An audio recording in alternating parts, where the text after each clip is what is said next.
یہ وہ لوگ ہیں جنہوں نے ہدایت چھوڑ کر گمراہی خریدی، تو نہ تو ان کی تجارت ہی نے کچھ نفع دیا اور نہ یہ ہدایت یاب ہی ہوئے۔ ان کی مثال اس شخص کی سی ہے جس نے شب تاریک میں آگ جلائی، جب آگ نے اس کے ارد گرد کی چیزیں روشن کی تو اللہ نے ان لوگوں کی روشنی زائل کر دی اور ان کو اندھیروں میں چھوڑ دیا کہ کچھ نہیں دیکھتے۔ یہ بہرے ہیں، گونگے ہیں، اندھے ہیں کہ کسی طرح سیدھے رستے کی طرف لوٹ ہی نہیں سکتے۔ یا ان کی مثال میں کسی ہے کہ آسمان سے برس رہا ہو اور اس میں اندھیرے پر اندھیرا چھا رہا ہو اور بادل گرج رہا ہو اور بجلی کوند رہی ہو، تو یہ کڑک سے ڈر کر موت کے خوف سے کانوں میں انگلیاں دے لے۔ اور اللہ کافروں کو ہر طرف سے گھیرے ہوئے ہے، قریب ہے کہ بجلی کی چمک ان کی آنکھوں کی بصارت کو اچک لے جائے۔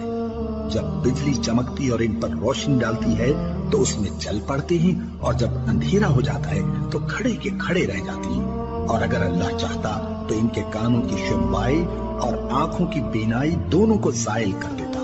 بلا شبہ اللہ ہر چیز پر قادر ہے۔ لوگو، اپنے پروردگار کی عبادت کرو جس نے تم کو اور تم سے پہلے لوگوں کو پیدا کیا تاکہ تم اس کے عذاب سے بچو، جس نے تمہارے لیے زمین کو بچھونا اور آسمان کو چھت بنایا اور آسمان سے مے برسا کر تمہارے کھانے کے لیے انواع و اقسام کے میوے پیدا کیے۔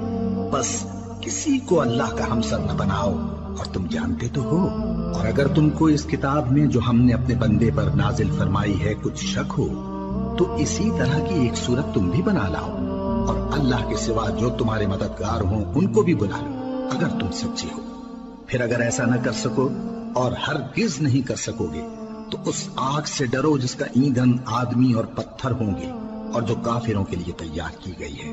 اور جو لوگ ایمان لائے اور نیک عمل کرتے رہے ان کو خوشخبری سنا دو کہ ان کے لیے نعمت کے باغ ہیں جن کے نیچے نہریں بہہ رہی ہیں۔ جب انہیں ان میں سے کسی قسم کا میوہ کھانے کو دیا جائے گا تو کہیں گے یہ تو وہی ہے جو ہم کو پہلے دیا گیا تھا، اور ان کو ایک دوسرے کے ہم شکل میوے دیے جائیں گے، اور وہاں ان کے لیے پاک بیویاں ہوں گی اور وہ بہشتوں میں ہمیشہ رہیں گے۔